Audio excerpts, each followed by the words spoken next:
All right. Bismillahir Rahmanir Rahim. Alhamdulillahi Rabbil Alameen. Wa ashhadu an la ilaha illallah wa ashhadu anna Muhammadar Rasulullah. Dear brothers and sisters, Assalamu alaikum wa rahmatullahi wa barakatuh. Wa Ramadan Mubarak. Alhamdulillah. Thank you for joining us for this continuation of our Ramadan sessions under the main heading, The You-niverse, the science of yourself in the Holy Quran. And we're working our way through the levels of the self.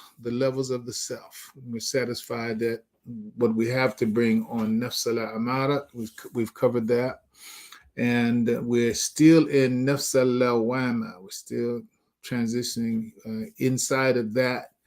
And ultimately the goal is nafs al-mutma'inna.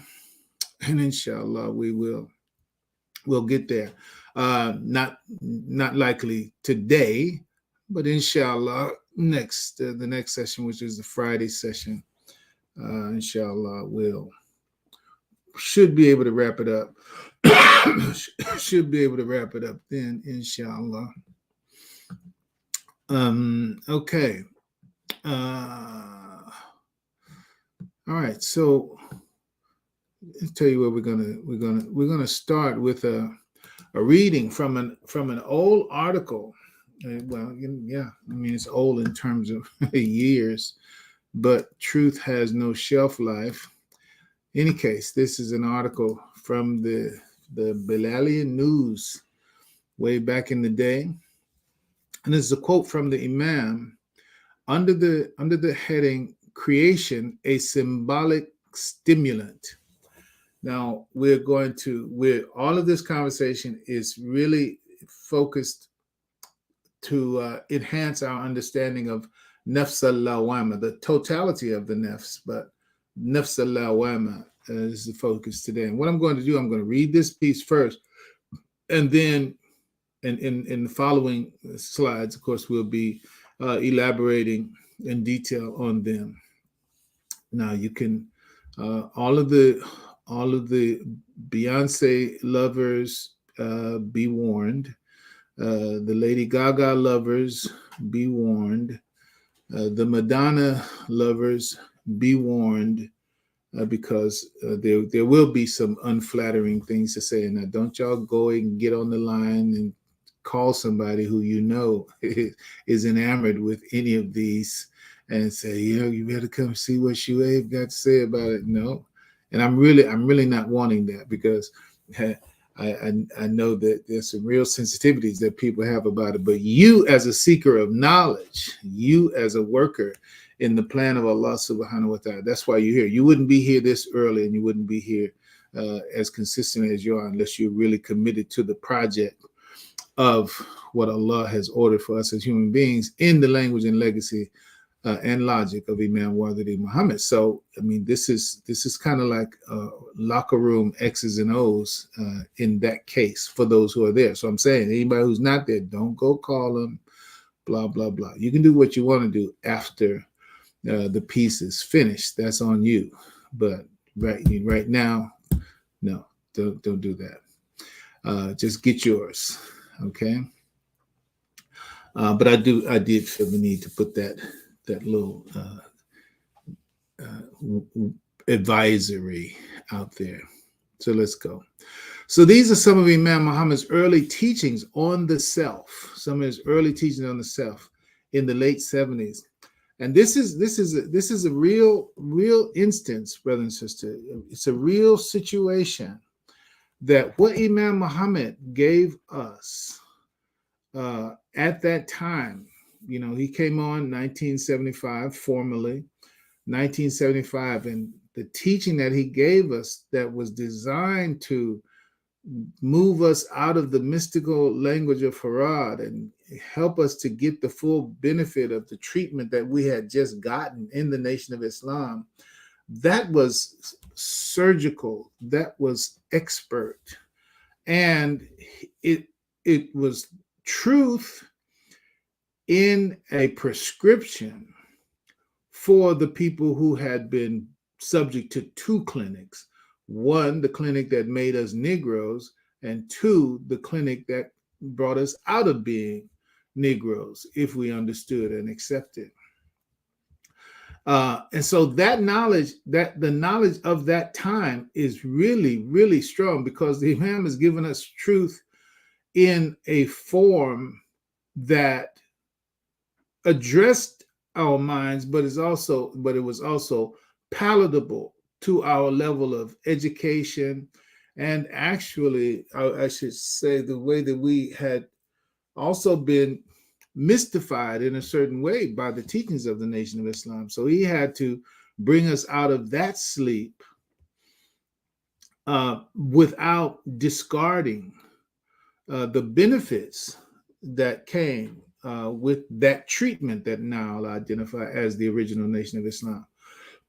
so there's so many born after I'm talking about born after 1975, even if they were born in 1980, if they were born in 1985,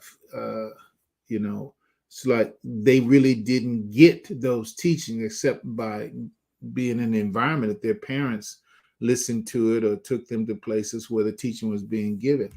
So what I'm saying, there's a big gap in this very I'm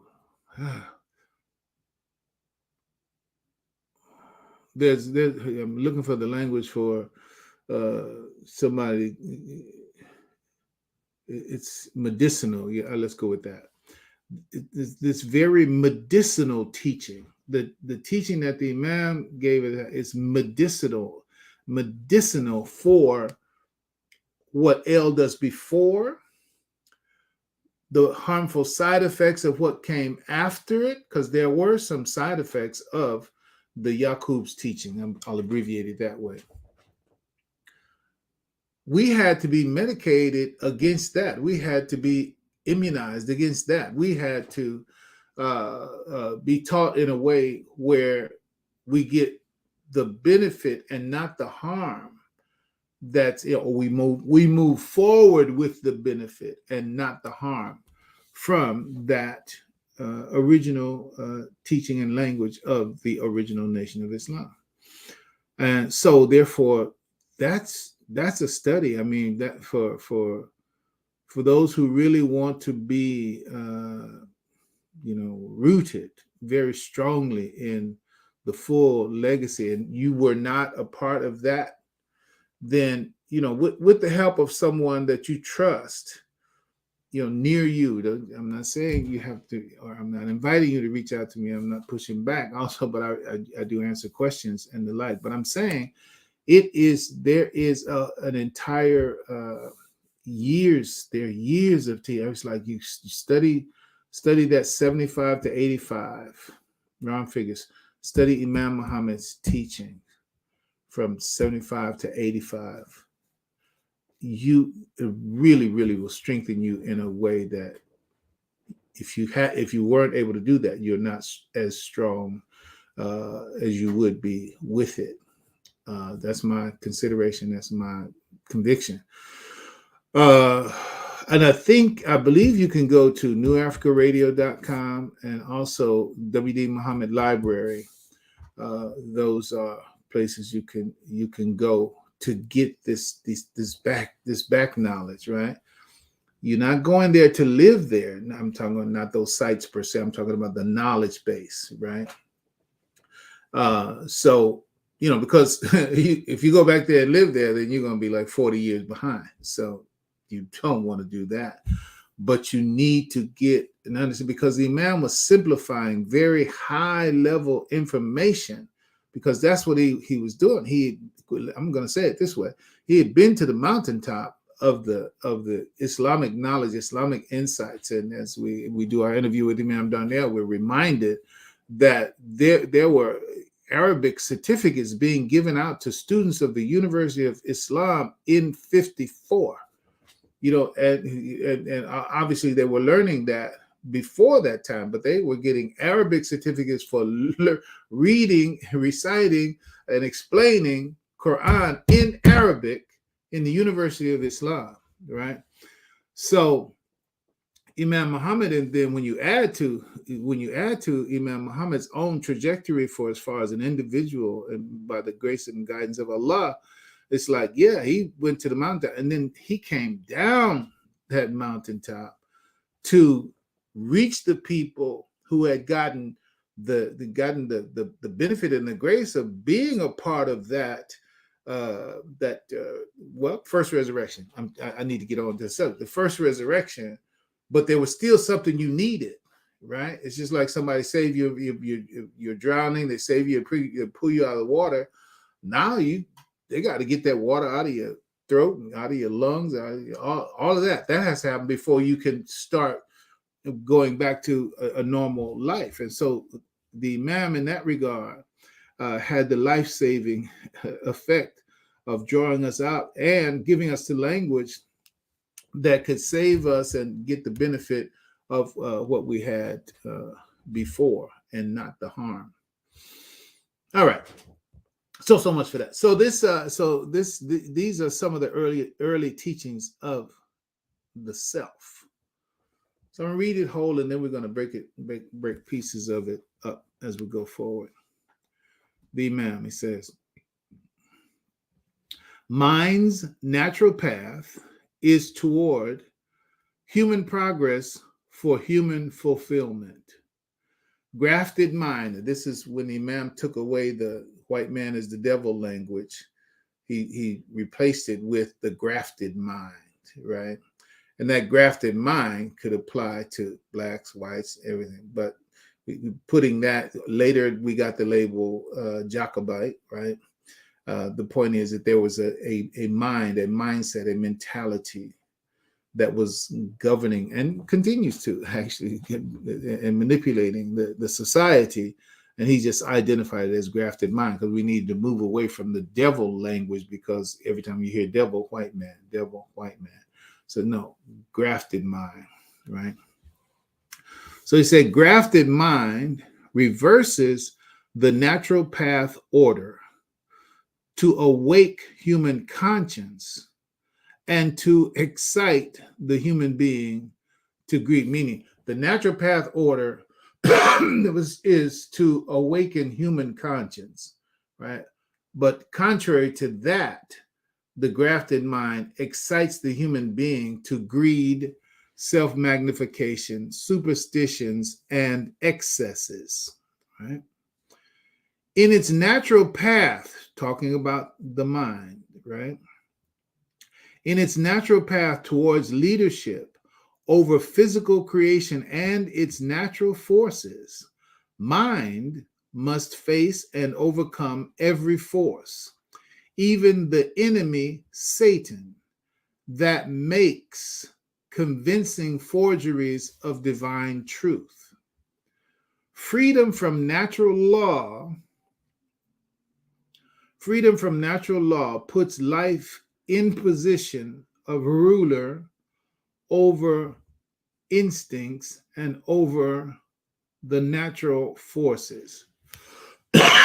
So that distinction, even though details coming later about that also, but freedom from natural law means that we are free, whereas the animals are not free. Animals are under the rule of instinct. We are, which is natural law. We are free from natural law, and therefore we are in a position to rule over instincts, over the natural forces. That is Khalifatul Ard. We are capable of being it because we are free from natural law and the force and the rule of instincts. Reading on, the object of mind's life form is adaptation, which will require no further adaptation. That is the object, the destiny. We're talking in Jummah. Inshallah, next Friday will also, inshallah, be the end of that the aspect of intellect in the context of those 5 obligations. But the object of mind / intellect, the object of mind's life form is adaptation, which will require no further adaptation.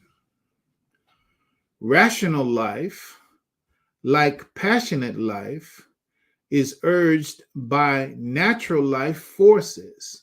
That is our mind. Even in this language, though we don't believe and we don't accept the monkey to man motif that the world sells. Darwin wasn't selling that, but the world sold it in the name of Darwin. That we have it, and they give us a picture of the monkey walking around, then man standing up, and it's like that's how we actually got here. That's a fiction that they created, and that's an icon, a symbol that they created to impress on the mind of people this false idea. But in any case, the rational life, like the passionate life, is urged by natural forces. So the idea about natural forces is like selection. There's this language called selection pressure. There's selection pressure, meaning that the quote unquote survival, they talk about the survival of the fittest. They talk about natural selection. All this is language inside of the evolution conversation. We are not against evolution. We believe in evolution. Rabbil Alameen, the guardian, evolver, cherisher, and sustainer of the world. But the man from monkey evolution, no, that trajectory, that plan, no, we don't buy that. The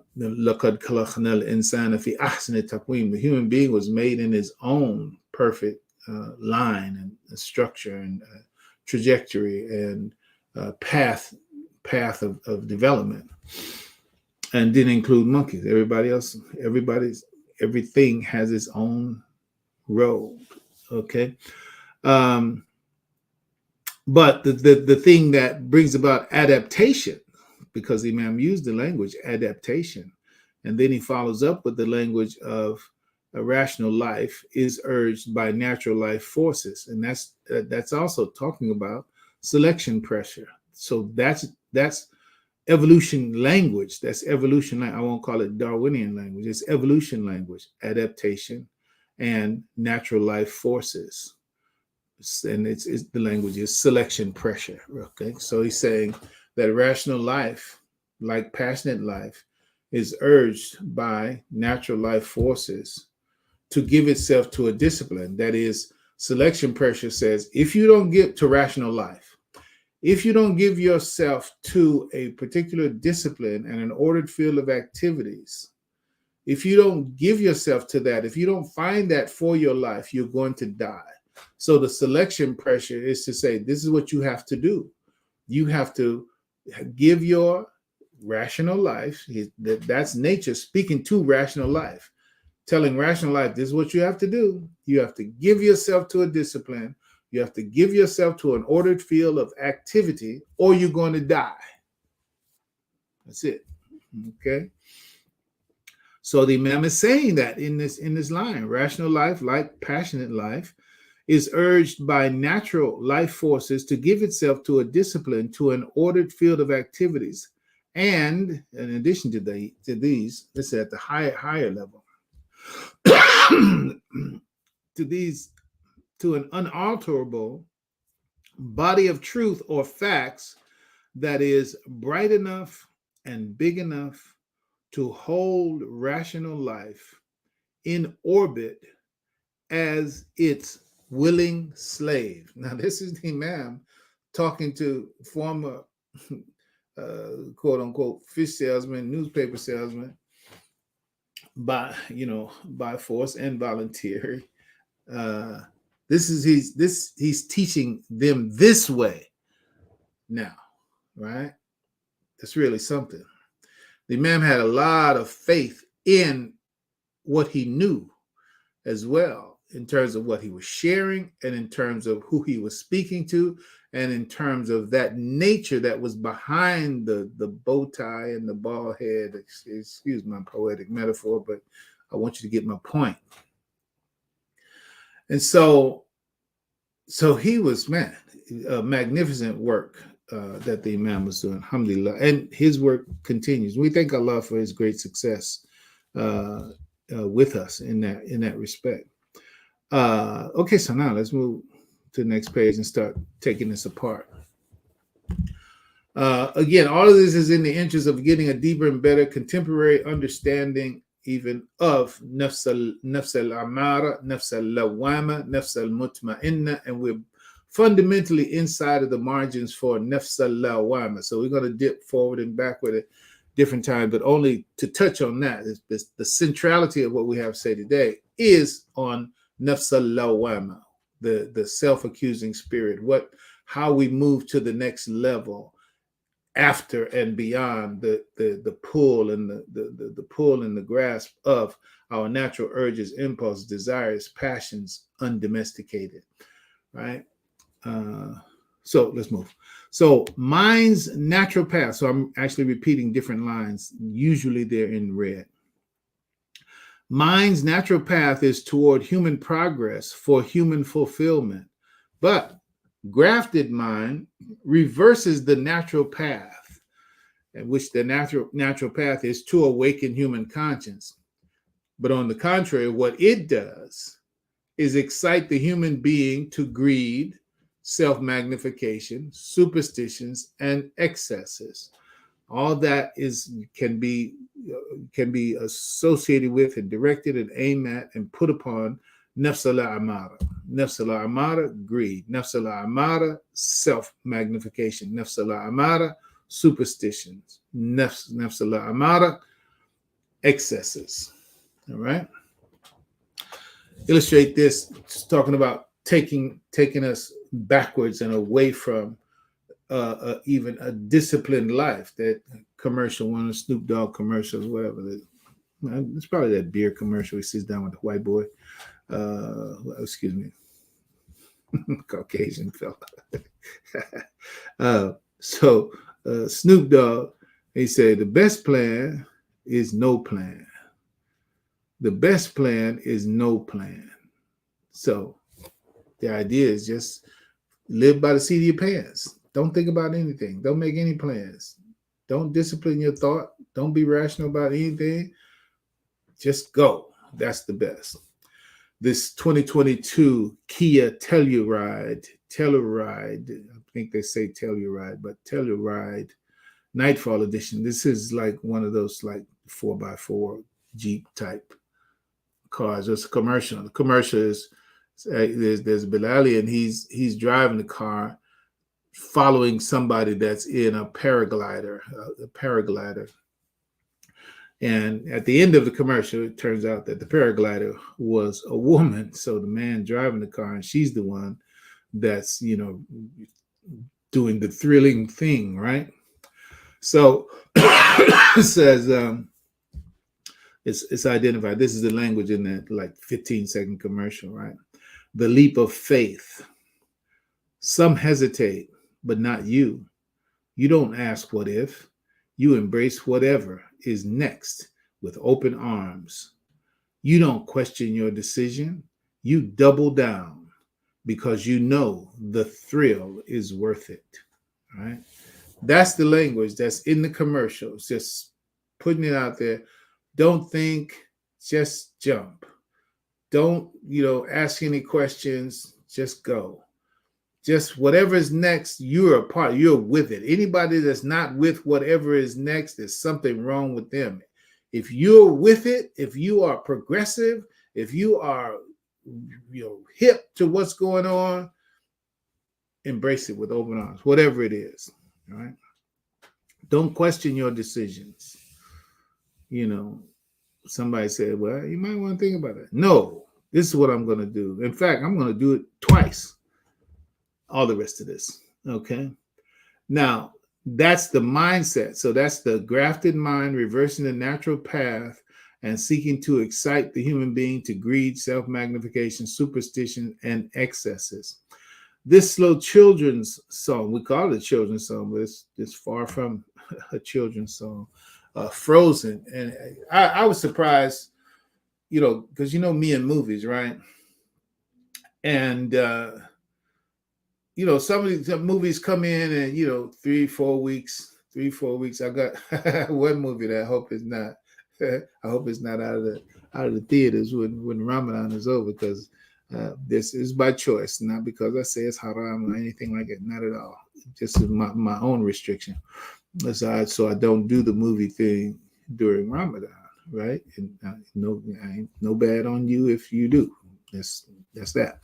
But uh, so some of the movies come in and 3-4 weeks later they're out, right? Could be based on performance, could be something else, right? But this movie, Frozen, it just stayed like forever in there, right? And part of it is because it was an operation that was going on, that was taking place. Uh, a continuing operation, not a brand new thing, and you'll see that in a minute, inshallah. Uh, so it became just very extremely popular as a movie and certainly as a song, right? I'm just going to read the lyrics of the song, right? The snow glows white on the mountain tonight, not a footprint to be seen, a kingdom of isolation, and it looks like I'm the queen. The wind is howling like this swirling storm inside. Couldn't keep it in. Heaven knows I tried. So you just think in all of this, whatever. It's really a psychological, really a philosophical. It's really a religious. Uh, uh, what do you call those? Hmm. Manifesto. Yeah, manifesto. It's really what it is. It's okay, and it's a call out of by representation, call out of the quote unquote soul, mind, spirit, heart of a young girl. Okay. Yes, that's the character there, but it really is pointed at the woman, at the female. Right. The wind is howling like the swirling storm inside. Couldn't keep it in. Heaven knows I tried. So I'm talking to God. Look, God, you know I tried. Okay. Don't let them in. Don't let them see.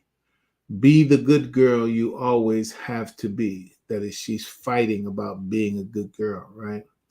Conceal, meaning hide what you really feel. Conceal, don't feel, don't let them know. Well, now they know. So it's like I'm coming out. Okay. Let it go. Let it go. Can't hold it back anymore. What can't you hold back? The wind is howling like a swirling storm inside, right?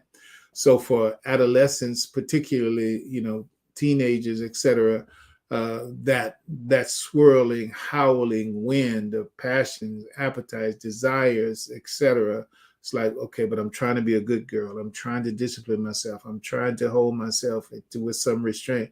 I can't do it no more. It's so much. Here I am. Let it go, let it go. Can't hold back anymore. Let it go, let it go. Turn away and slam the door. Meaning it's like, well, you slam the door, close the door. I'm not there anymore. I don't care what they're going to say. Let the storm rage on. The cold never bothered me anyway. One of the things that comes to mind right away is this girl that just did that mass killing in wherever she was. But she was also in the midst of what one would have to admit, if you're honest, she was in an identity crisis because she was identifying, quote unquote, as transgender in that sense. So, and that whole uh, uh, set of issues is around the movement along the natural growth path of sexual identity. So when you get stuck, you have this. So that's the idea of the coming out. It always has to do with, okay, I'm gay and you didn't know it or whatever. So, but all the time before that, you're hiding, right? But then finally, when it comes out, well, in the case that I'm pointing to, it comes out in this very ugly way, right? I don't care what they're going to say, right? She's a storm. Let the storm rage.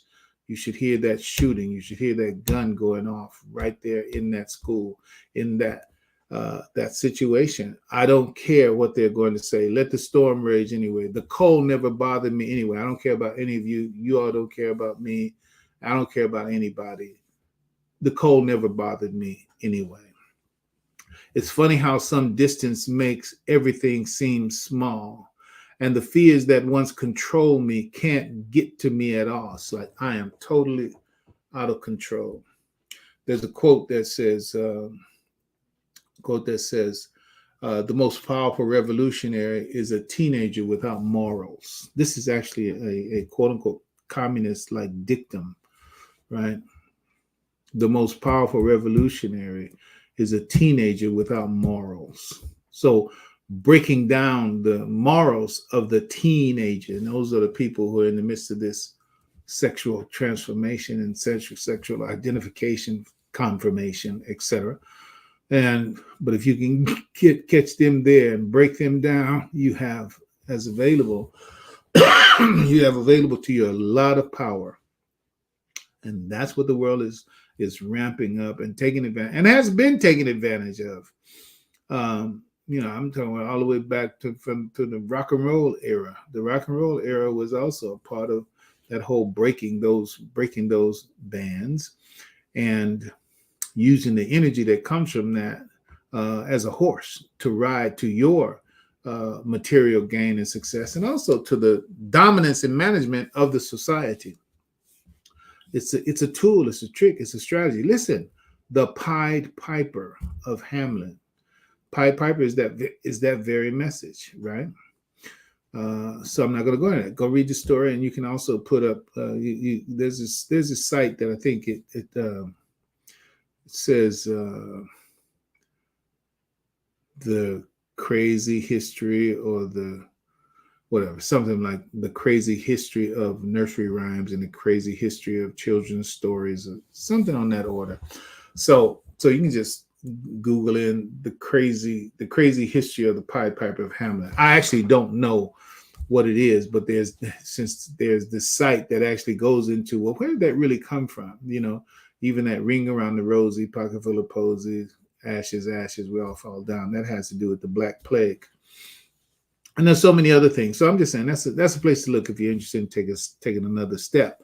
But the point is that in that story, it actually says the story, the Pied Piper, is that there were pests that the people of the town were trying to get rid of. The rats, I believe it was rats, right? And so they hired the Pied Piper, and the Pied Piper led all the rats out of the town, right? And now when it came time for the Pied Piper to get paid, then the people of the town refused to pay the piper. And that's where that language comes from, pay the piper. And that's usually when it says time to pay the piper, it means it's not good, meaning you missed your due date. So now you got to pay the piper. So in that he came back, and then he used music to take the children away. He used music to take the children away. All these stories are just the X's and O's of the grafted mind from the 70s, right? The Jacobite, that's still relevant. Shaitan, that's true too. That they actually use to do the very thing that's being talked about in the story. Our children are being led away by music, and we, as parents, listen.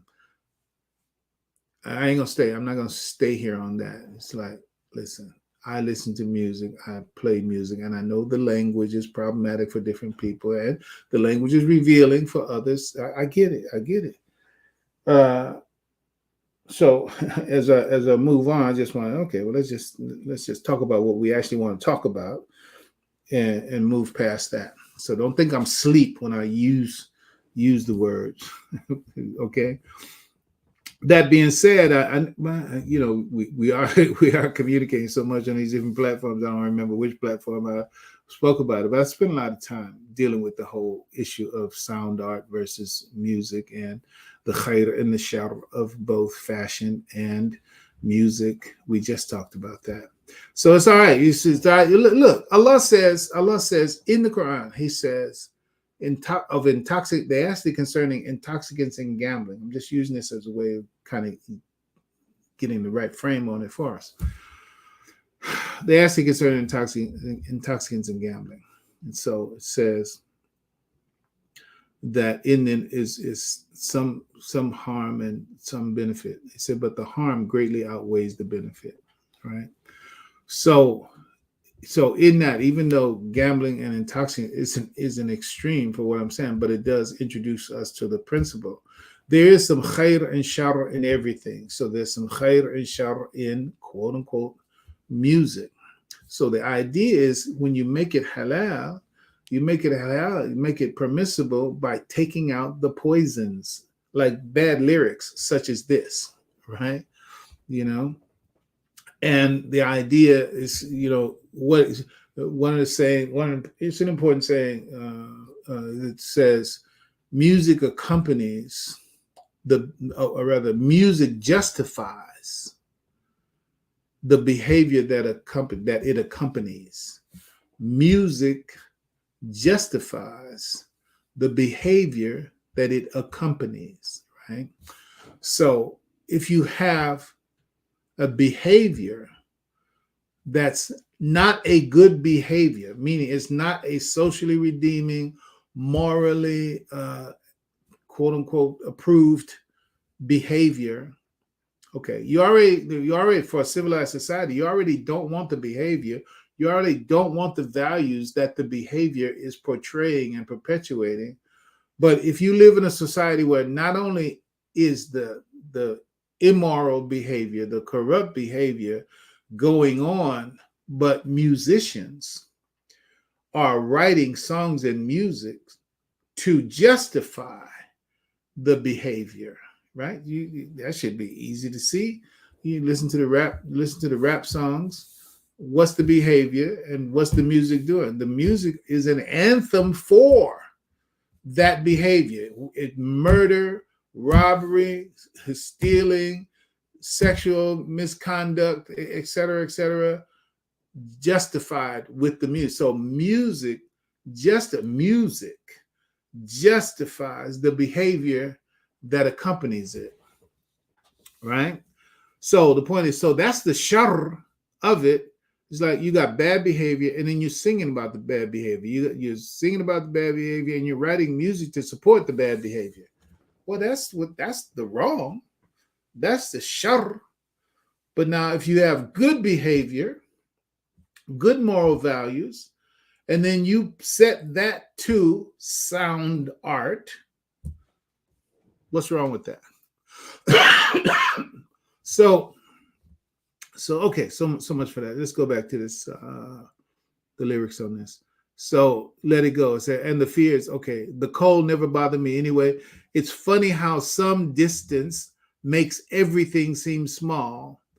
And meaning that when you finally get away from the way that these people are thinking about you and the thing that you were trying to guard and protect from them finding out, and you say, when you get to the stage where there's no shame in my game, etc. So it's like, you got the problem, I don't have the problem, blah, blah. So when I get some distance, so now they all seem small. They were so big, like super ego, right? But now when I've come out and I've separated us, that they all seem so small. They're small-minded, they're small in their thinking. And since they're small, then I've gotten bigger by virtue of this break that I've made from the environment, the culture, the morals, the standards that I used to restrict myself to. So continue to read. It's funny how some distance makes everything seem small. And the fears that once controlled me can't get to me at all. It's time to see what I can do to test the limits, right? Back to excesses, right? Leap of faith in the Telluride commercial. To test the limits and break through. Now, here it said, now, no right, no wrong, no rules for me. There's nothing that's right and there's nothing that's wrong. I have no rules. Now, this is a philosophy. And the philosophical position is called postmodernism, right? Postmodernism. I'm not going to go into it. You go into it. Postmodernism. Because that's the whole idea that everything is all the same. You have your truth, I have my truth. You speak your truth, I speak my truth. There's no such thing as absolute truth. There's no such thing that is truth beyond whatever an individual decides to say is the truth. If I say I'm a woman and I'm, a 40-year-old male, and I say I'm a woman, then I'm a woman, right? Based on what? It's just because I say it, right? That's the world we live in. We literally live in that world right now where laws are supporting that mindset. Okay. No right, no wrong, no rules for me. I'm free. Free of what? I'm asking, free of what? Free of the civilizing values. I'm free from that. So what am I supposed to do with it? Let it go. Let it go. Forget about all that stuff. Forget about all the values, the rights, the wrongs, the systems that they have put in place, the social constructs, etc. Let it go. Let it go. I'm one with the wind and sky. Let it go. Let it go. You'll never see me cry. So again, this is that loss of emotion. That's the coldness of it all. You'll never see me cry. And that comes up again in another piece that we're going to speak to there. So again, it's the suppression of natural emotions, the suppression of natural emotions, the suppression of natural conscience, because these are the ways to get to the destiny of the human being, the human soul that has in it a pattern and a destiny. But the only way you're going to get there is through natural conscience, natural morality, natural emotions, the natural values of what's right and what's wrong in the norms of right and what's wrong in the society. That's it. So you'll never see me cry. Here I stand and here I stay. Let the storm rage. Meaning, y'all, come at me. Come at me. Let the storm rage. Not only that, let the storm come out of me and rage, because that's what she does. Whatever she touches, whatever she blows on, it's cold. Now, was not that cold what that girl did going into the religious school? And that was also the push. That's her let it go was, okay, I'm gonna go in and I'm gonna kill as many people as I can kill. Go in. That's the storm. That's the rage that she's let go. I'm gonna let go on this situation, right? And that's what happened. You'll never see me cry. Here I stand and here I stay. Let the storm rage on. My power flurries through the air. Huh? Power flurries through the air into the ground. My soul is spiraling in frozen fractals all around. They singing a song. Who are you singing the song to? Frozen fractals all around. Who are you? You singing the song to children? Who are you singing the song to? My soul is spiraling in frozen fractals all around, and one thought crystallizes like an icy blast. I'll never go back. The past is the past. This is the postmodernism. So we're past that. This modern society that we have right now, with all of its structures, with all its ideas of right and wrong, this all of its ideas of normality, etc. I don't want that. The past is the past. Let it go. When I'll rise like the break of dawn. Now that's actually also a satanic reference. Yeah. Lucifer, the great star, the great morning star, right? Lucifer. We may have a little more to say about him in that, even though it won't be the details. There's a lot of details, but Lucifer, the bright star of the morning, says, so I rise like the break of dawn. Let it go, let it go. That perfect girl is gone. I'm not trying to be Miss Perfect. I'm not trying to be aligned with the morality, the expectations that you, society, are calling me for. Here I stand in the light of day. Let the storm rage on. The cold never bothered me anyway. And that's the end of the song.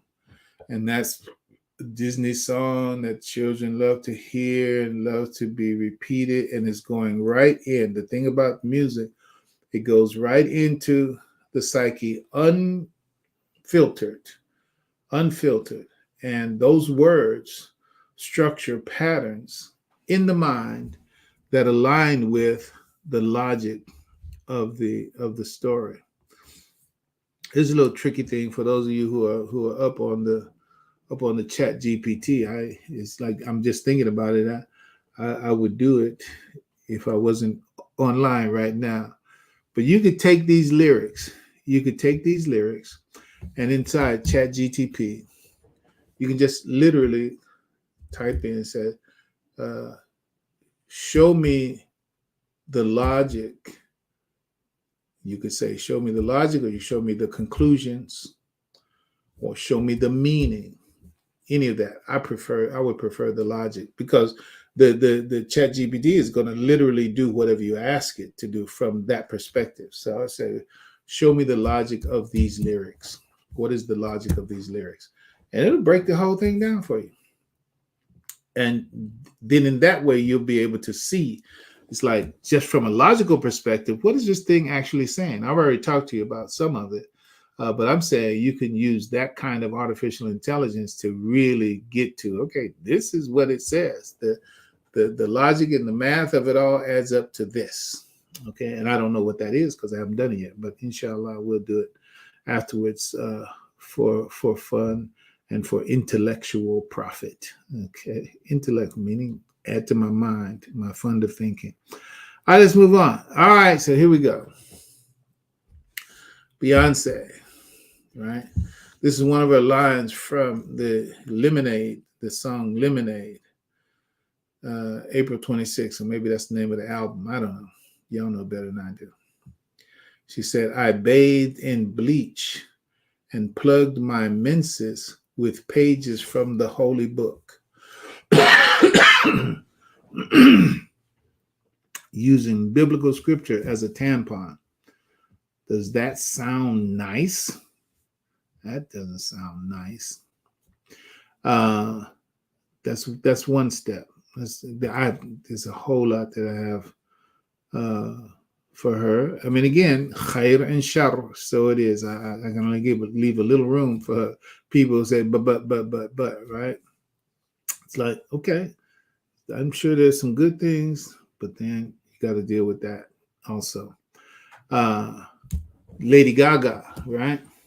Lady Gaga, we're talking about this rational mind being interrupted in the flow to the normal destiny for rational life and being distracted into these excesses and into these other ways of thinking and being that are contrary to that destiny for the human being. And these women, they are playing that role and being paid well for it. So these are quotes from an article about the song. That's the name of the song is Bloody Mary, right? And you know the song. If you heard it, you wouldn't necessarily think that that's the name of the song, Bloody Mary. You know, it's Bloody Mary. That's like, and then I dance with my hands above my head, blah, blah. Like Jesus said, that's actually what's there. Like Jesus said, right? So that was one of the things that caught my mind. Wait. She said, dance with hands, like Jesus said. I said, when did Jesus say that? When did Jesus say, I'll dance with my hands above my head?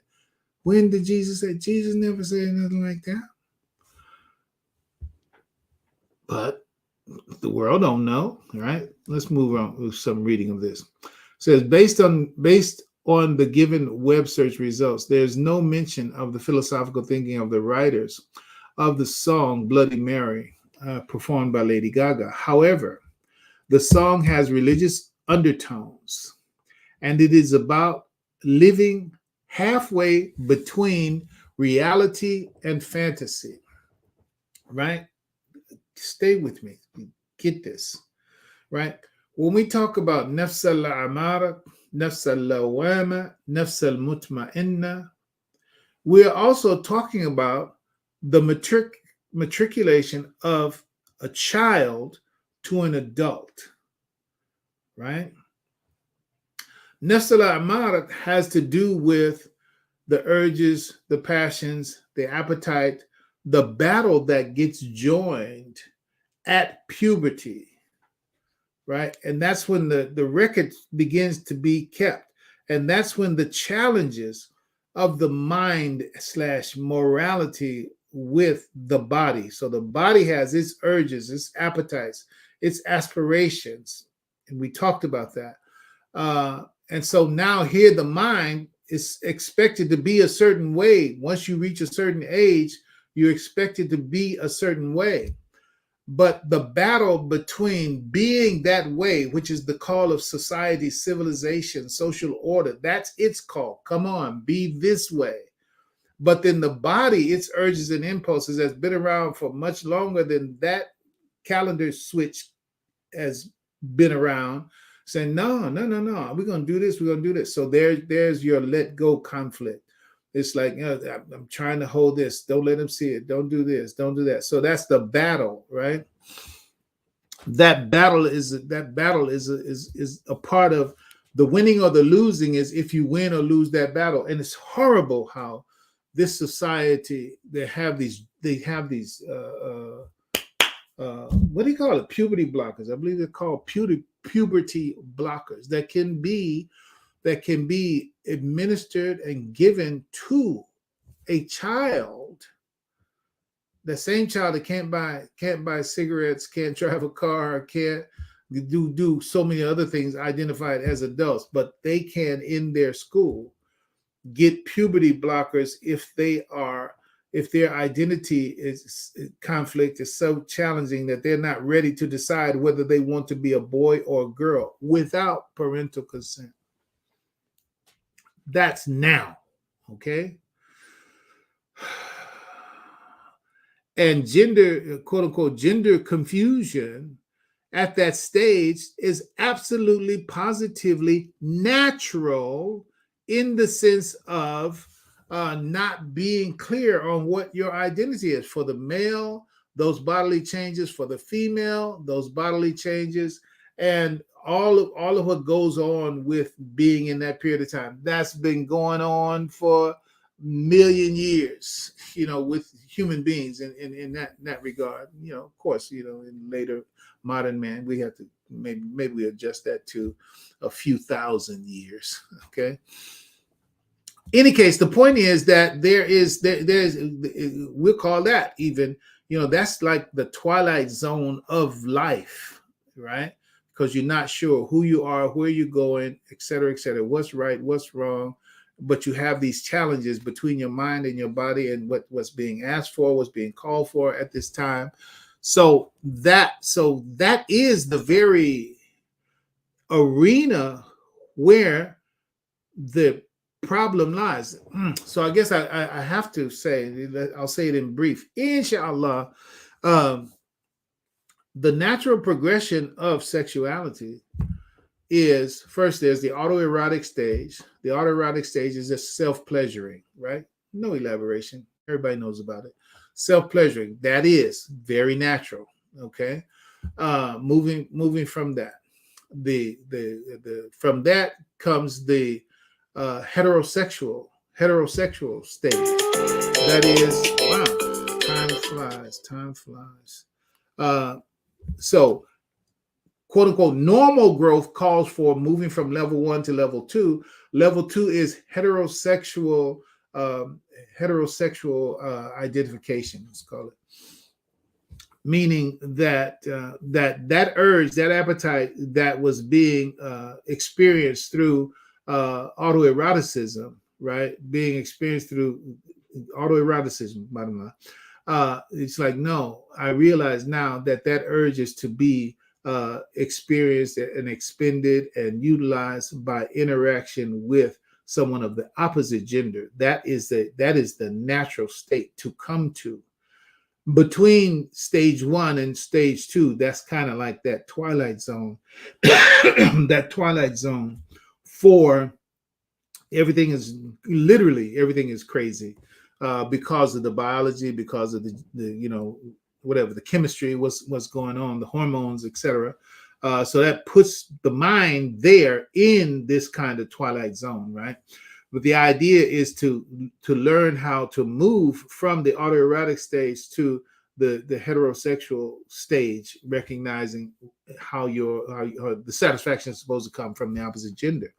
All right, but then after that, because so for the female, recognizing that the natural place of that urge is to be interacting with the male, and for the male, the natural place for that urge to be exercised is to the female.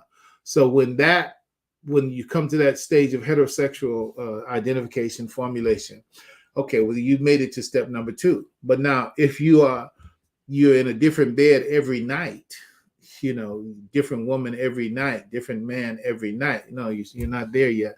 It's not for you to be with every man or to be with every woman or to be with just any man or be with any woman.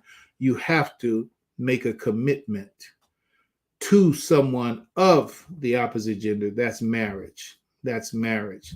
And the woman marries the man, and the man marries the woman, or the female marries the male, and the male marries the female.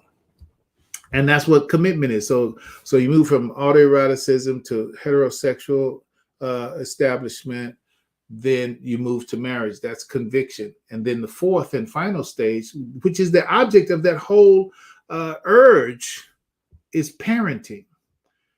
Parenting. So now you become a parent, right? So autoerotic, heterosexuality, marriage, parenting. That's how it's supposed to be. Okay, but now this world's Pied Pipers and Piperesses, what they do, they come into that twilight zone, come into the between the 1 and 2. I kissed a girl and I like it. Okay, they come in between that 1 and 2, and then they sing songs that speak to the twilight zone mindset that group is in, right? So the reality, they speak to that space between reality and fantasy, right? And biologically it's called the preconscious state. It's a hypnagogic state, and that's why there's such allurement and such hypnotic effects of these idols on those people that subscribe to their iconography, that subscribe to their symbolism, subscribe to their lyrics and the ideas that they speak to. And there's a philosophy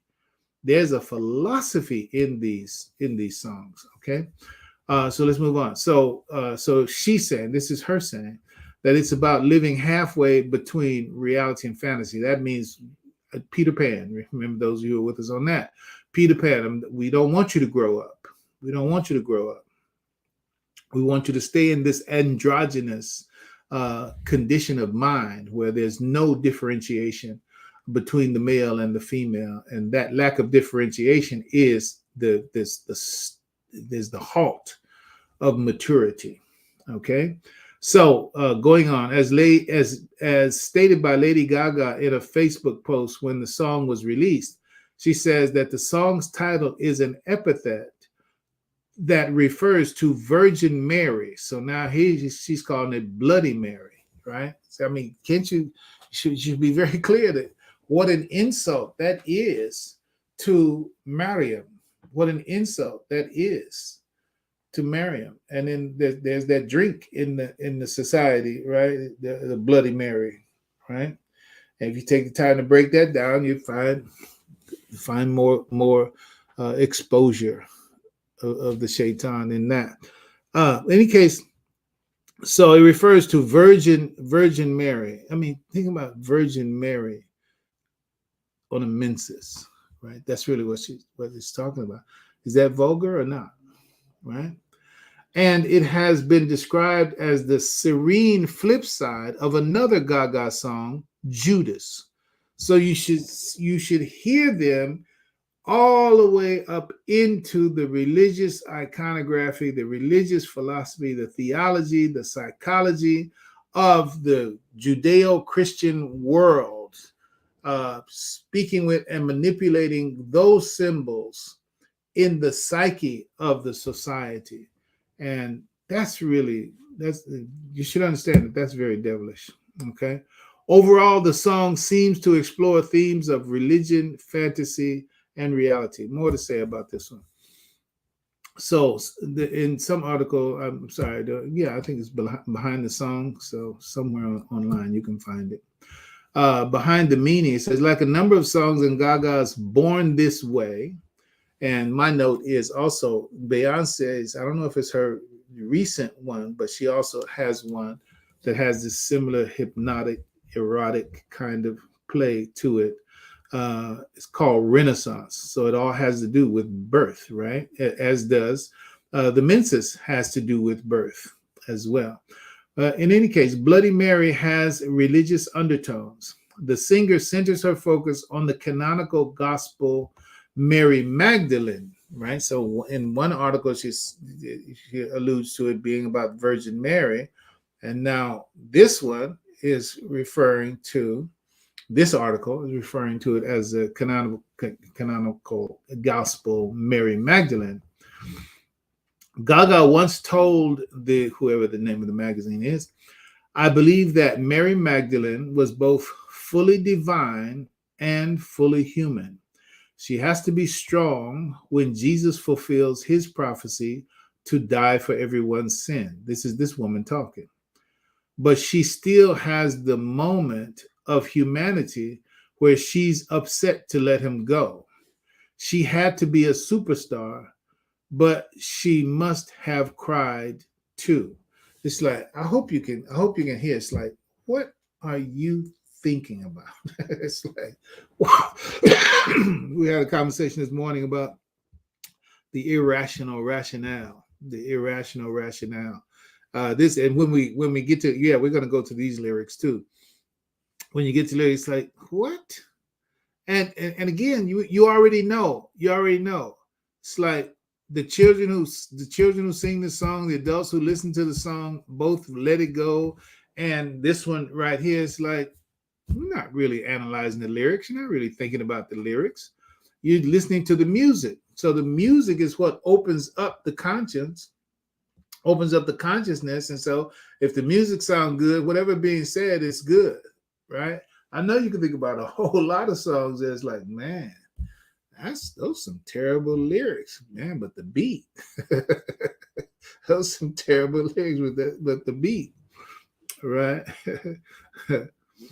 So it's funny, but it ain't no joke.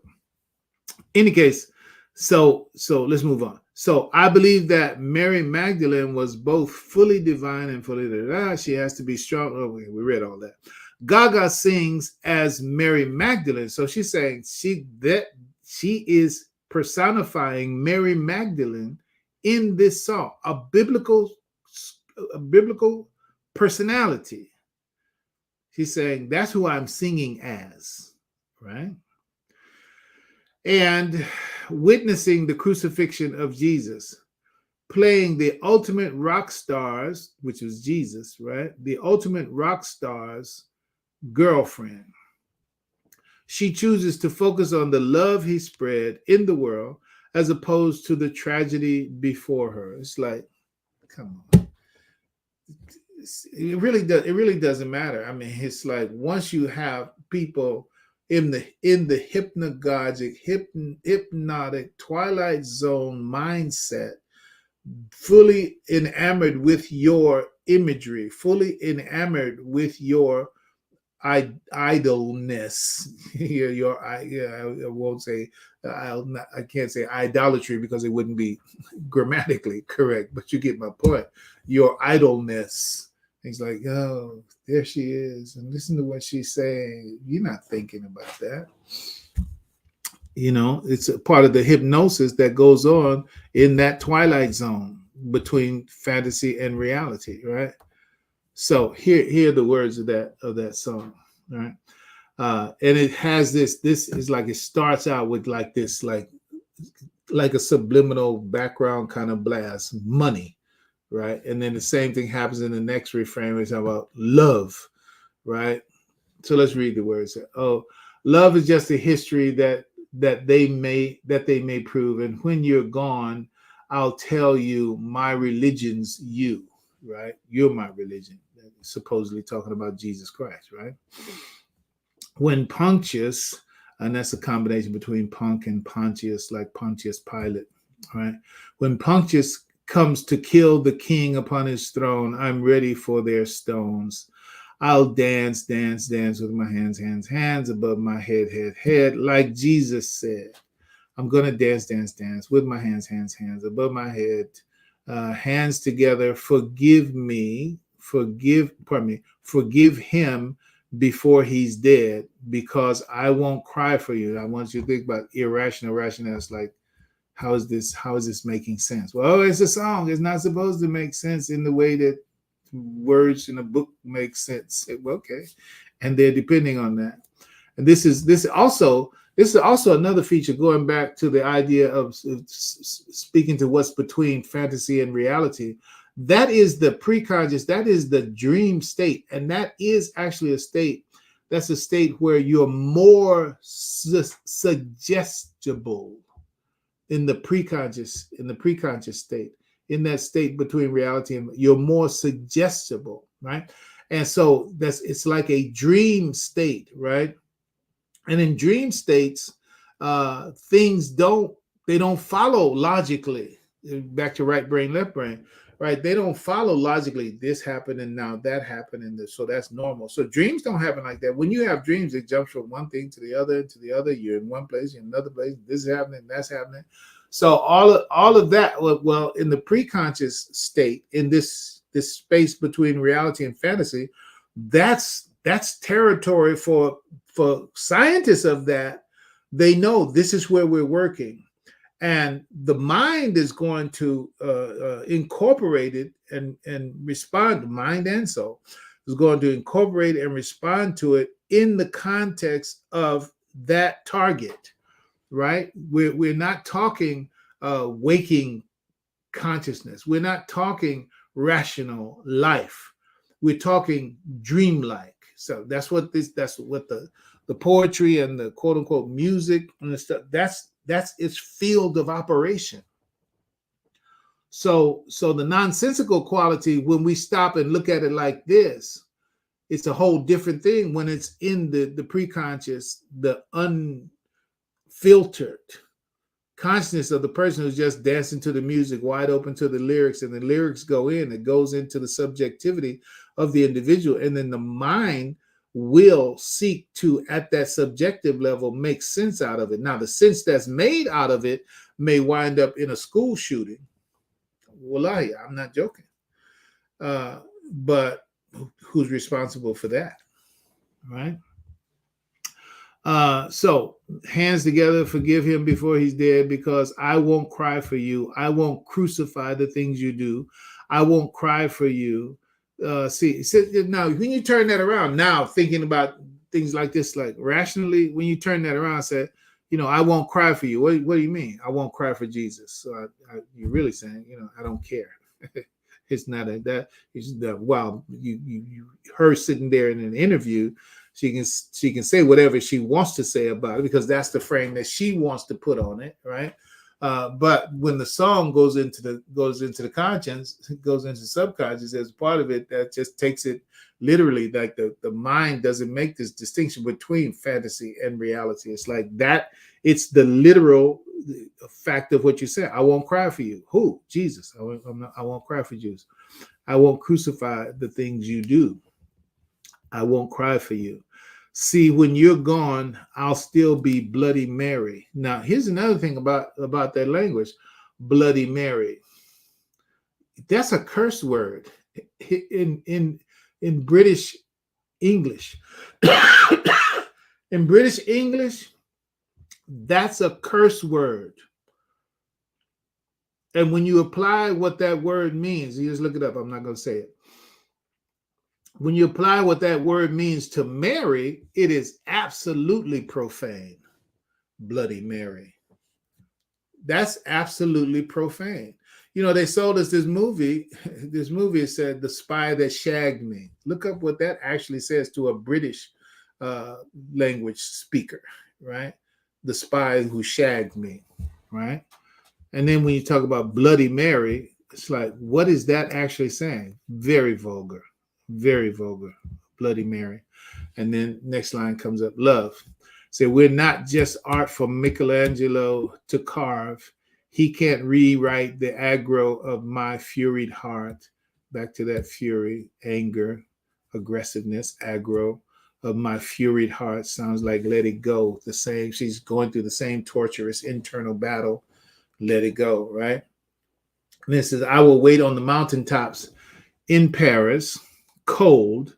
And then it has that French statement. It says, I don't want to die alone. So let me go kill a bunch of people and then let me commit suicide by cops. And then I won't die alone. I'll just kill some people and then we'll all die together. Horrible. Auzubillahi minash shaitanir rajim. But this is what we're talking about. You got to understand that there are things that are being spoken to through movies, rallies, philosophies, commercials, records that are actually suggesting, and then the more tenuous the connection of anybody in the audience, the more tenuous their connection is to reality. If their life is somewhere between reality and fantasy, they are totally suggestible, right? Hyper suggestible. And they can hear a song that, and you hear this language trigger. That's also one of the reasons when you think about that triggering, because somewhere, someone who's lost complete grasp of reality and flipped all the way over to the fantasy side is going to be triggered into pulling the trigger. And there are those who just scan the environment to see where it's going to break out at, right? And then when it breaks out in these kinds of crazed moments and situations, then they have another part of their plan that they enact in the presence of that kind of situation. I'm not going to try to pick that apart. Let me go ahead and give this warning while I'm at this juncture. We talked about left brain, right brain. Okay, be aware of that. That's fine. The object is to get to whole brain. The object is to be able to be a midway community and have your rationally balanced thought. And some things you need to understand the whole and the parts, all the rest of that. So I've talked about that. I want to warn you about conspiracy seeking.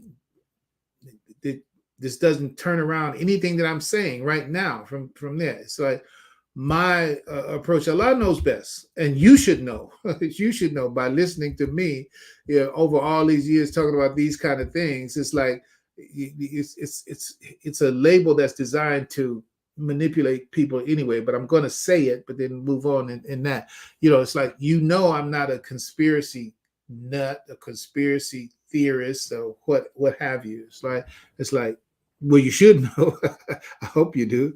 But the point is that that seeking conspiracy, that is more left brain stuff. That's more left brain stuff. But left brain is what? Inductive, right? Inductive. Not trying to teach it, but those of you who were with me earlier, you've heard me talk about it. The inductive is you take piece, add this piece to that piece, to that piece, to that piece. Oh, that's what it means, right? So that's the left brain. That's the way the left brain works. So those people who are given to, oh no, it's a conspiracy. No, there's no doubt. There's a conspiracy in that regard. There's some things that people don't want you to know about that they are deliberately doing to take advantage of you, your resources, etc., to keep themselves in control and power and control and suppress certain classes of people. Yeah, that's going on. Okay.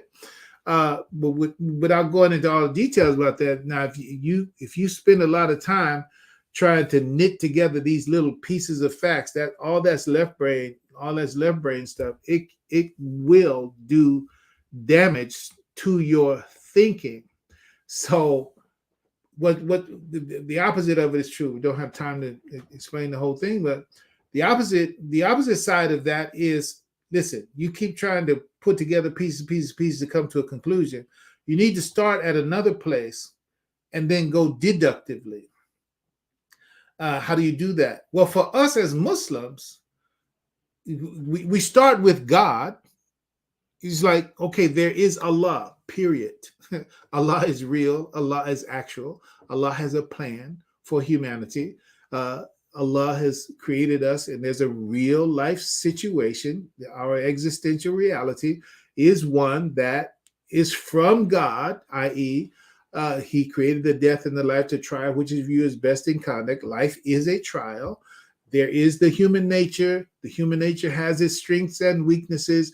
The human being has to grow its potential in order to be benefited by its excellence and protected from its potential harm. And Al-Islam is a way of life that's designed to help every human being, regardless of quote unquote race or whatever, male and female, to grow in that way. Now, also added to that picture, there is Satan. Satan is real. It's not the one that Hollywood gives you. Satan is real. All right. And Satan and his hosts watch you from a position that you see them not. So dealing with Shaitan as a reality is a reality. So when you start deductively, it's not, I wonder if there's a Satan. Let me see. There was this heaven over here, that's heaven over here. And yeah, that's evidence that there's a Satan. No, there is a Satan. You don't need to hunt. You don't need to hunt. There is a Satan, right? So, but remember, it's not the Satan that Hollywood gave you. Satan made that Satan, right? And so he gave you that Satan to throw you off, if you will.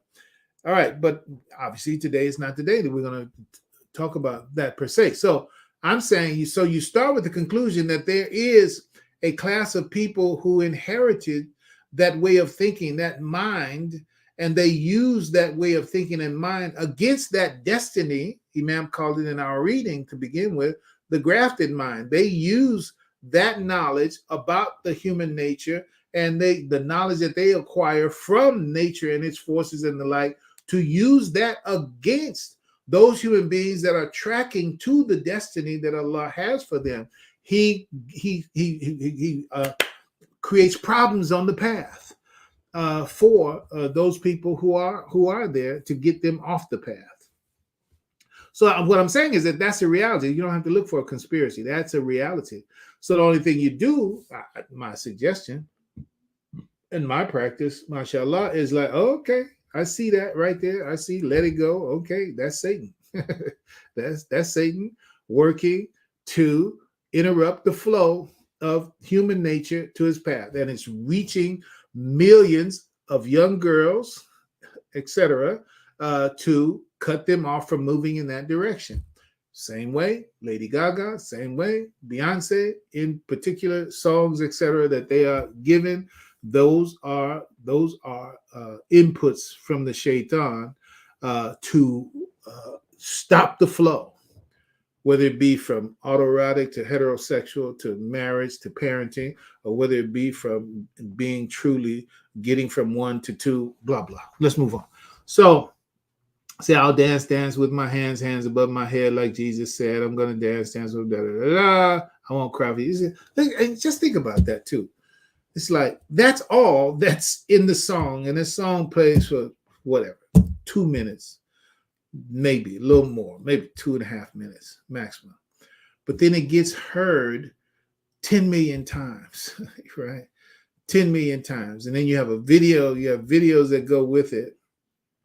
And it's like, though that's the conditioning, the hypnotic, the mind forming condition. You keep hearing that and hearing that and hearing it, and it keeps going in unfiltered, and then you dance to it. And so then the body is like, if there's a chemical in your body, and then the activity makes it move even faster and more so through your bloodstream. So the dancing and the lyrics and the subjective influence and the subjecting influence that's in the lyrics and the bonding of it to the music and the behavior that it encourages, it's like, that's world domination. I mean, that's really what we're looking at. Let's move on. Okay. So the Mary Magdalene piece is what I want to, y'all know her. The Mary Magdalene piece is what I want to go to now. But before I do that, let me just click through a couple of greetings. Let's call it transitional.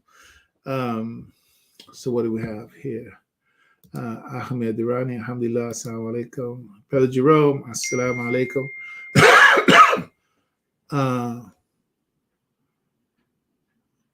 Okay, I'm sorry. See what you're telling me. They're here through the stream. They don't have CDs or tapes. It's all about the streaming. Okay. Yeah, so you're here through streaming.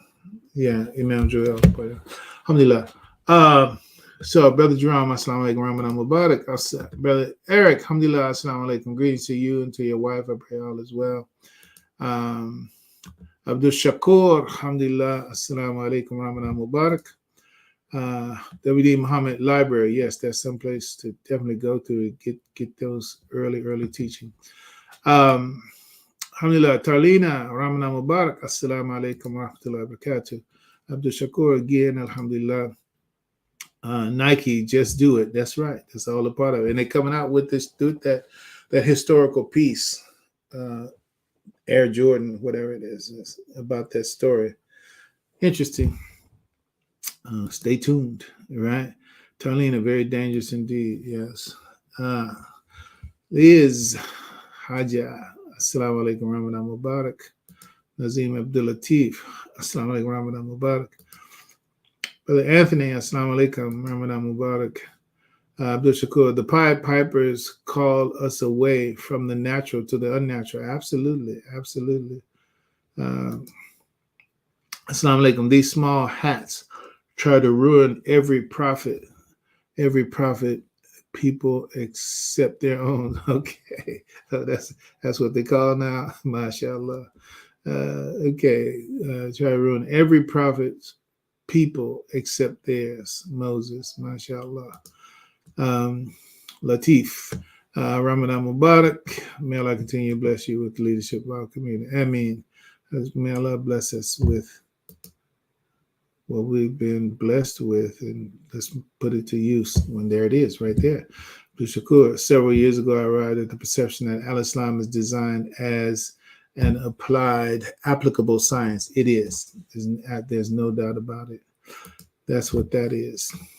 All right, so we're gonna take a step further, unless somebody punches up right now that you have another comment or question that you want to pose for me.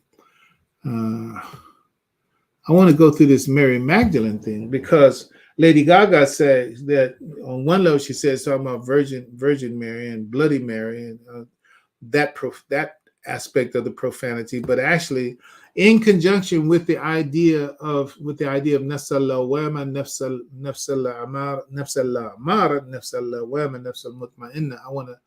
I want to make that connection for you if I can, and bring that up. I saw something pop up just now.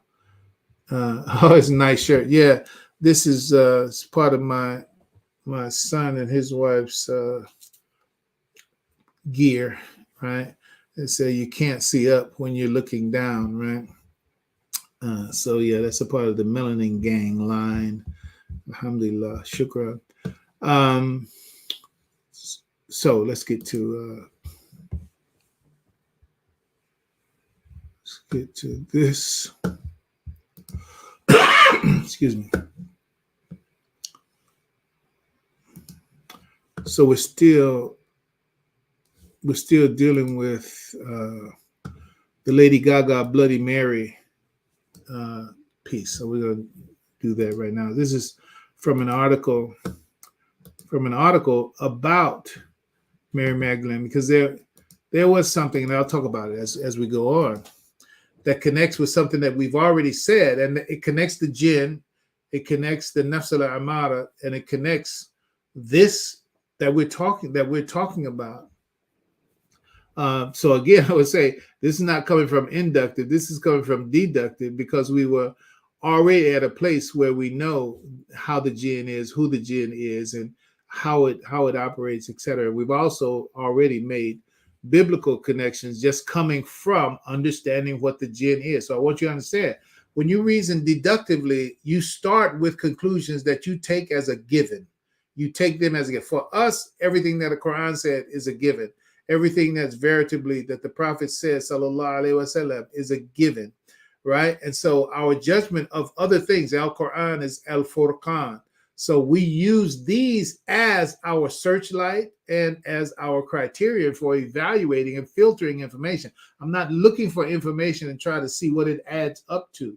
No, I'm starting from a place where these realities already exist. And so then when I see something that comes to me, and then it looks like something that this told me to look for or to look out for, i.e., be aware of or be wary of, well, when it shows up, my judgment comes from there. It doesn't come from wherever that comes from. Okay, that's where it came from, but it's got to pass muster with my Quran and with the life model of Prophet Muhammad and what he has said and what he taught, what he modeled.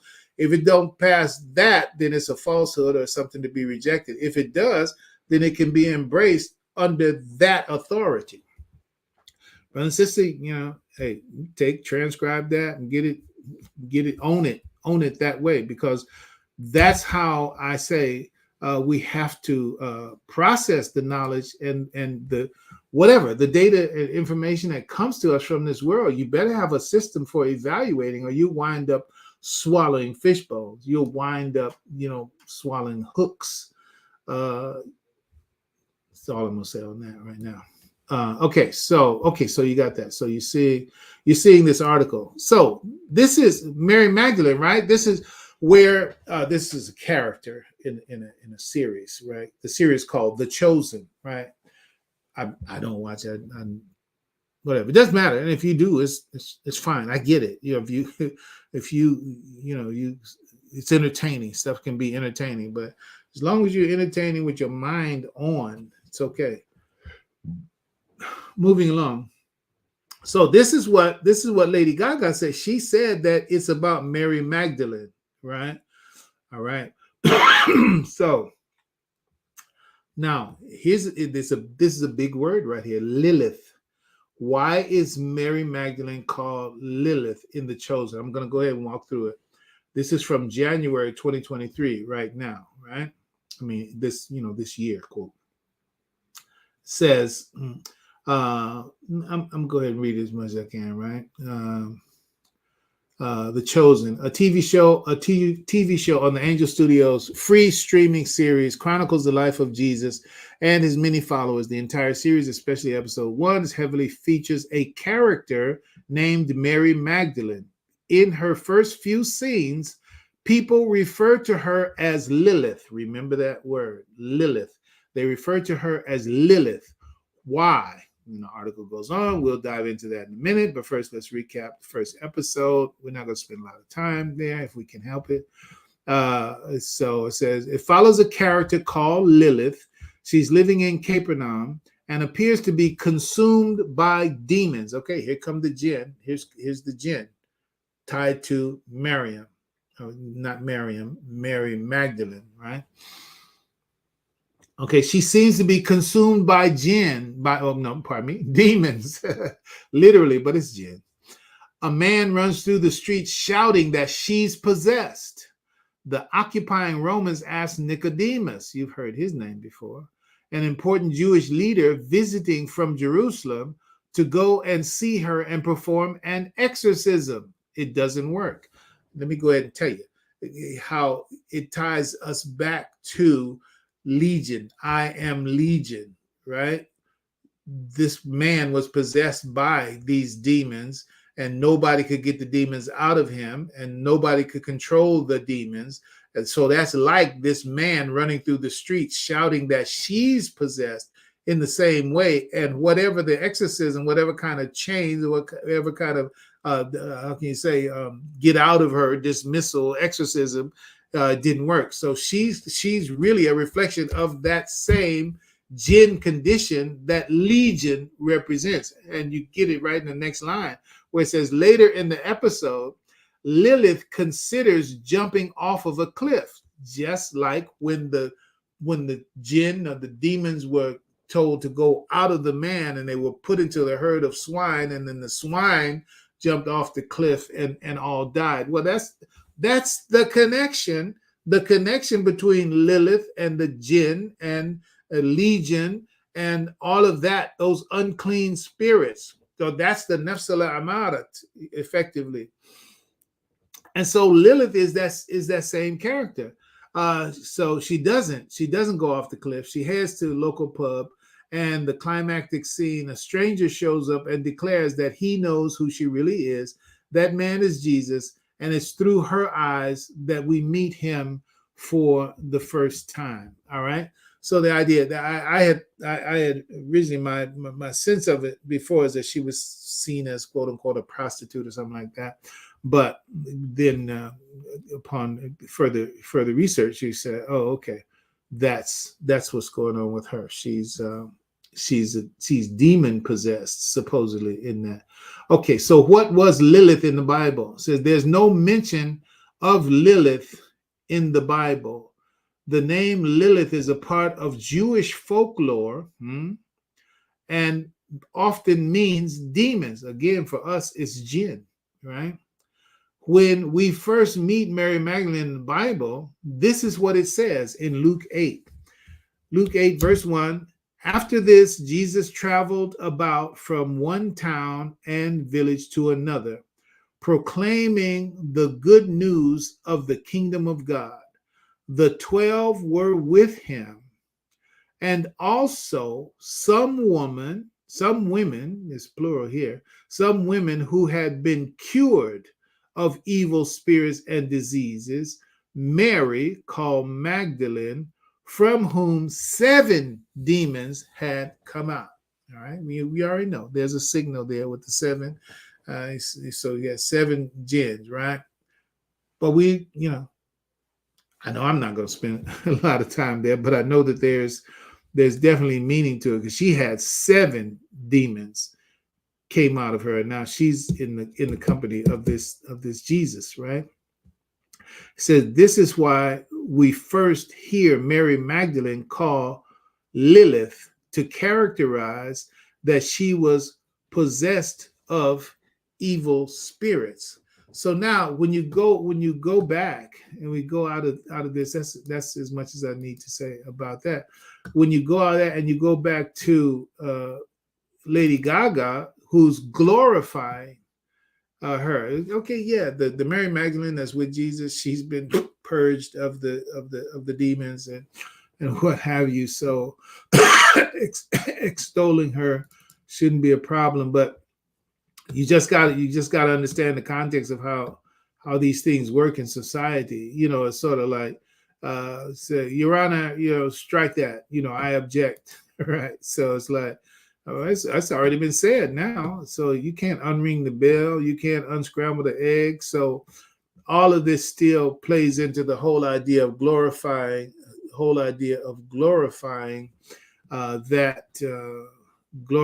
that particular situation, right? So that picture is a picture that needs to be had. And this also, it's like my very note. I see my sister-in-law checked it here. Thank you, brother-in-law. I've listened for an hour. I've enjoyed you.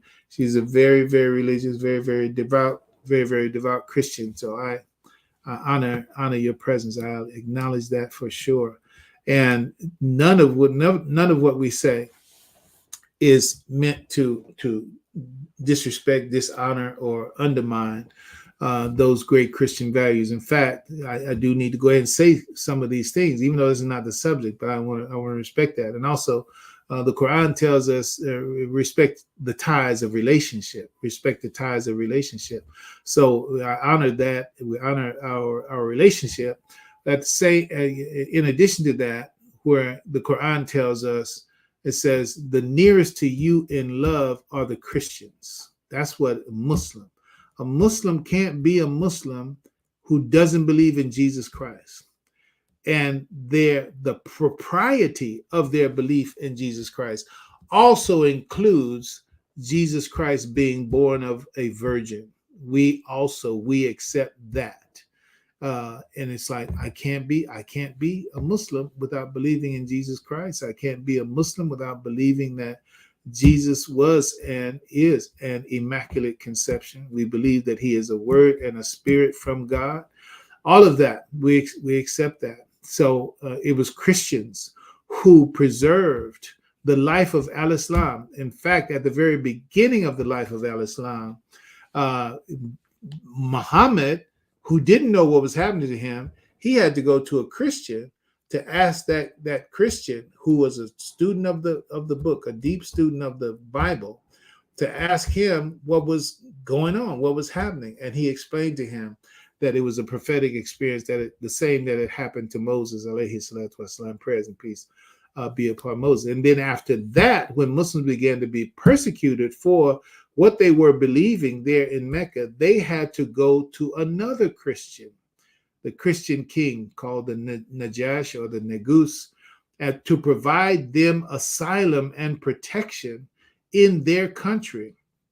And it was when the bounty hunters, or when the people who were trying to get them extradited, is the language now, to take them back for more persecution in Mecca, they tried to tell the king and said, they don't believe in Jesus the way you believe in Jesus. They don't believe in Mary in the way you. And then so the king told him, well, tell us something. Tell us what you have to say about Jesus and his mother Mary. And one of the companions who was there in the group, he recited to them from chapter 19. The whole chapter is named after Mary.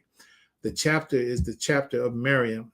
And he talked about the birth of Jesus. He talked about her giving birth without the agency of a man, not having been touched by any man, and all of that. And when the king heard what was being said about Jesus, in the Revelation, he drew a line in the ground and he said, the difference between your religion and ours is like this line.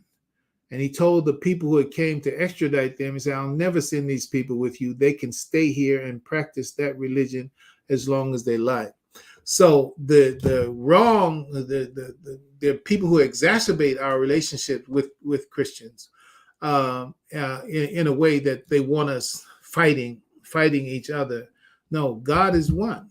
And the idea, and Quran tells us, and the Jews and the Christians and another group called the Sabaeans, they have their reward with their Lord. There's only one, but each one of them gets their reward with their Lord. It said, on such shall be no fear, nor shall they grieve. So it's like everybody who is a believer is not a Muslim, right? So that doesn't mean that anyone who is not a Muslim is an unbeliever or a non-believer. There are other people who believe in other ways that are approved of God, right? He said the best among the Christians are the people who study the book as it should be studied. Right. So all of the above. So we want to be careful. We do say what we say because we have to say it. But the longer story, part of which I just gave, is what has to be done to set conditions on it. And that's the way it is. And listen, God says this. He tells the Muslims, he says, you are to protect churches, synagogues, and monasteries. You're supposed to protect those because the name of God is remembered there. So Muslims are duty bound to protect the places of worship of people who are not Muslims as well, because of the remembrance of God. God is the judge of all of us, and ultimately we're all going to stand up. We stand up before Allah, before God, the one, and we're going to have to answer. So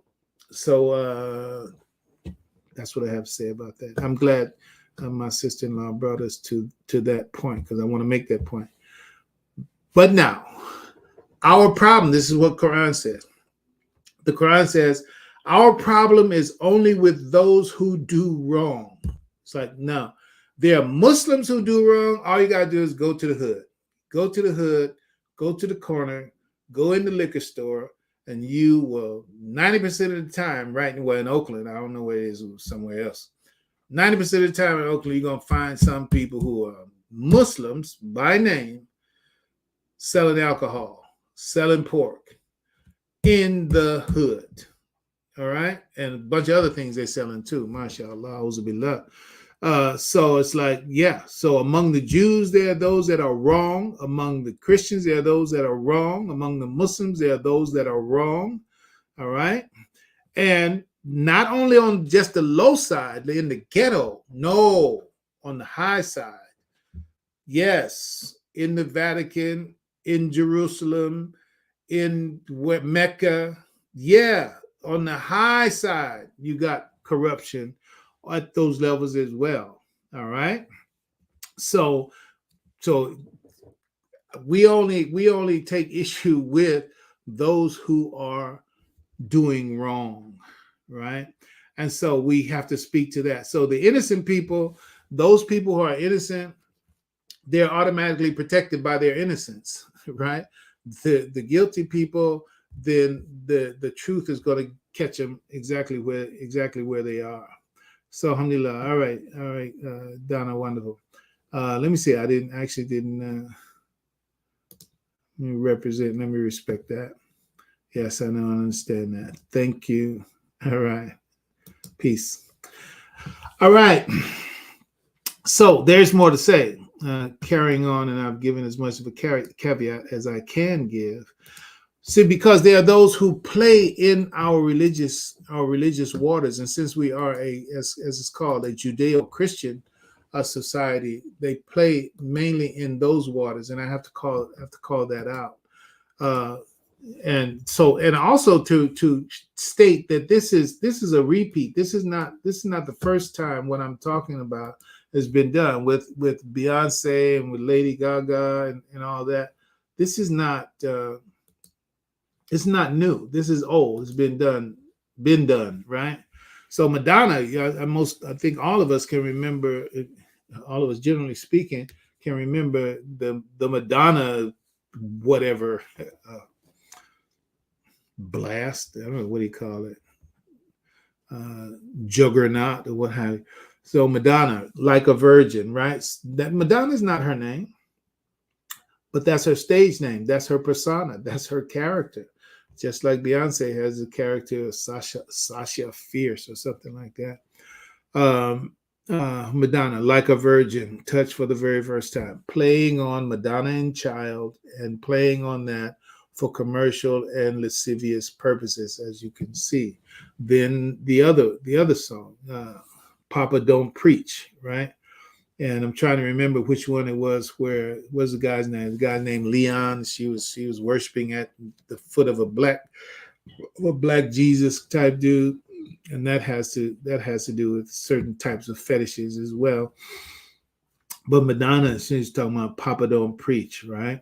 And then also drawing away from the spiritual to the material. That's the idea. Draw away from the material, away from the spiritual to the material. That all this is a part of the left brain, right brain thing, right? Stop thinking right brain. Stop thinking, spiritually. Stop thinking creatively. Stop thinking abstractly. No, think materially, right? Think materially. And this whole imagery right here and this material girl, that's nothing but Marilyn Monroe all over again. That's all. And Marilyn Monroe was used as the same way like they used to use the pinup girls like Rita Hayworth and whoever else. You know it. It's a forever thing. But as the medias change, they're able to make stronger impact through that image manipulation and therefore the mass manipulation through it. And so she was at the era where we just started getting these music videos. This is like in the 80s, right? MTV and all the rest of that.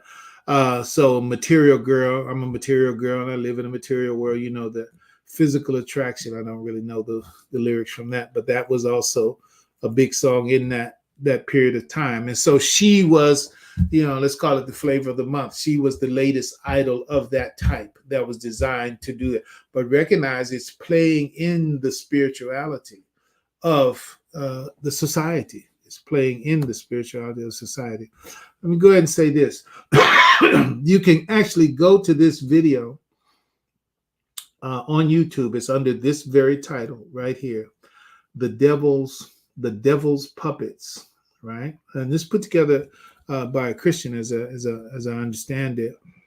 Doesn't matter to the extent the fact is that it's telling the truth. But here are a couple of images where you see the image of Christ and the crown of thorns, all that being played upon by these artists here.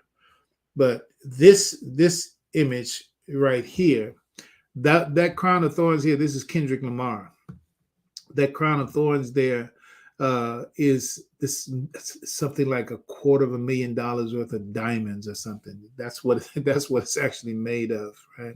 And of course, this is Kanye. He could call himself Yeezus. And when you met Kanye, when I met Kanye in musically or whatever, it's like he was singing a song, Jesus Walks, right? Jesus Walks. And I was trying to figure out, was he a Christian, or is that a Christian song, or what? But the point is, Yeezus and Yeezy and all that. It's taking advantage of the symbolic system and the psyche of the quote unquote Judeo-Christian society. But the idea, they're twisting it. Both of them have. I'm gonna play something right now in a minute. I don't know how the audio is gonna come to it, but the larger part of it is not even the audio. You don't have to worry about the audio as much. I'll tell you in advance that in the audio you will hear him. No, literally, and it's not like play the record backwards and then you can understand it. No, this is a straightforward, on the mic interview about how he gives due credit to Lucifer. Right? It's like, I owe a great debt of attitude, a great debt of gratitude to Lucifer, right? But it's hidden in the song in the term Lucy. But in the interview, he explains that Lucy is one of my favorite songs, and Lucy is actually Lucifer. Okay. All right. So now here he is with the crown of thorns, like he's like Jesus. Right. So all right, so much for that. So if you want to see the whole interview, so it's not just talking about him in the whole interview. It's like a whole bevy of those people. So let me go ahead and cut this off. See if I can. So this, yeah. See what I can show. So I have to. A lot of stuff going on. I mean, the way this is happening is just about to convince me that I need to get another computer so I can operate on two screens. So let me go ahead and share this other piece right here. All right. So again, I'm saying, disclaimer. I don't know how well it's going to play out. In terms of, wait a minute, I'm trying to show the movie, right? That's what I'm trying to show. So let's stop sharing that.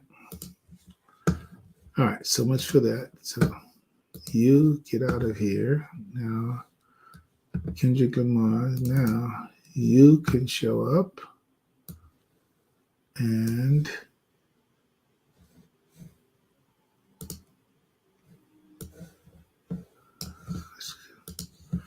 I got too many things open, so I need to close some stuff so I can see what I'm dealing with. Okay, so I want to present, share screen, go here. All right.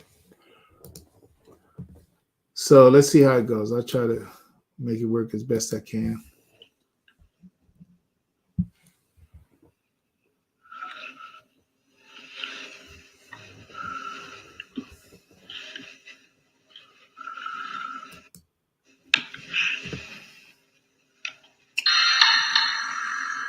And there's also parts in the album where you speak to Lucy.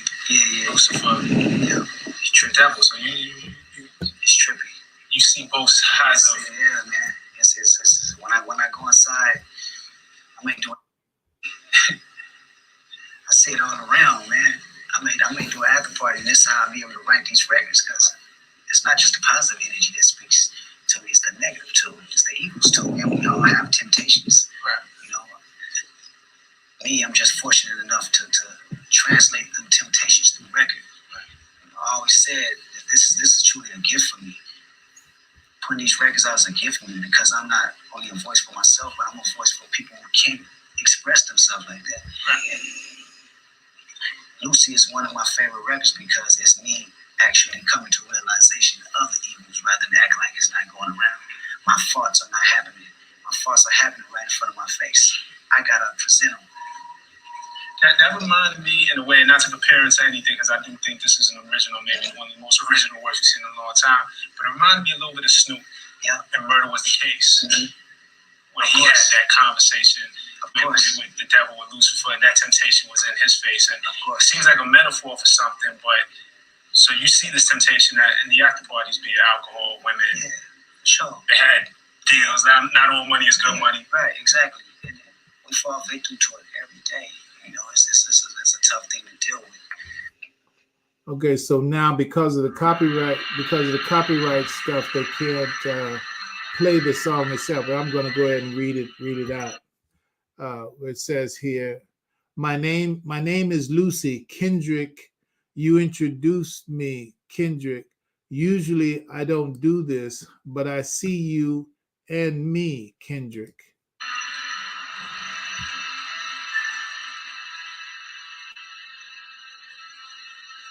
Lucy give you no worries. Lucy got millions of stories about these rappers I came after when they was boring. Lucy is going to fill your pockets. Lucy gonna move your mama out of Compton inside the gigantic mansion like I promised. Lucy just want your trust and loyalty.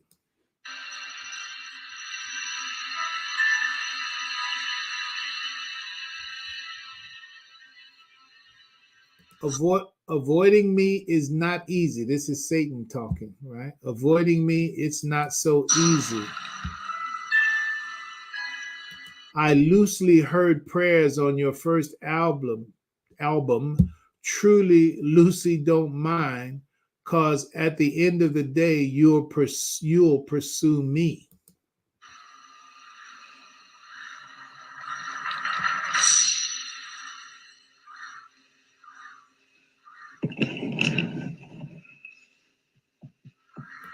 That's the end, and then you can watch the video. Otherwise, then it makes the connection to Snoop Dogg. So, mashallah, it's 7:00. So let me say close out. We said what we said, and we still. So I need to make a connection for you before we literally just close out per se for today. Okay, this is all aligned with the Imam's statement that we opened with, which was mind's natural path toward human progress for human fulfillment. Mind's natural path is toward human progress for human fulfillment, but grafted mind reverses the natural path order. So what we've just shown you is how in our time right now, how that grafted mind is working to move the human being off the path of human progress and human fulfillment onto unnatural paths. I'm telling you that it's been going on. It's been going on, but I'm trying to point to you like this is what's here right now. The nafs al-lawwama is coming into that mind, which is the next part of what we'll speak to, inshallah, more like this. That's Friday. In its natural path towards leadership over physical creation and natural forces, mind must face and overcome every force, even the enemy Satan that makes convincing forgeries of divine truth. So it's like the subjectivity and the subjection and the manipulation and the dominance that even, and this is only one example, in the quote unquote so-called music world, it exerts that kind of force of distraction and destruction and moving people off of that path, etc. That has to be met by a mind that has a different rational life, a mind that has a different discipline, and that's what we'll speak to when we come back to it. The Imam says the latter part of that quote. He says, "Rational life, like passionate life, is urged by natural forces to give itself to a discipline, to an ordered field of activities, and to an unalterable body of truth or facts that is that is bright enough and big enough to hold rational life in its orbit as a willing slave.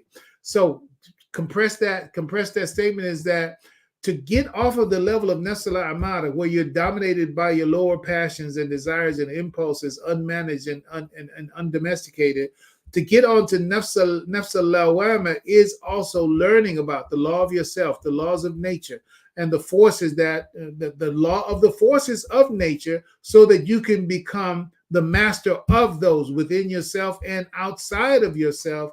Now you're at nafs al-lawama. When you're at that nafs al-lawama, it's a short step to nafs al-mutma'inna.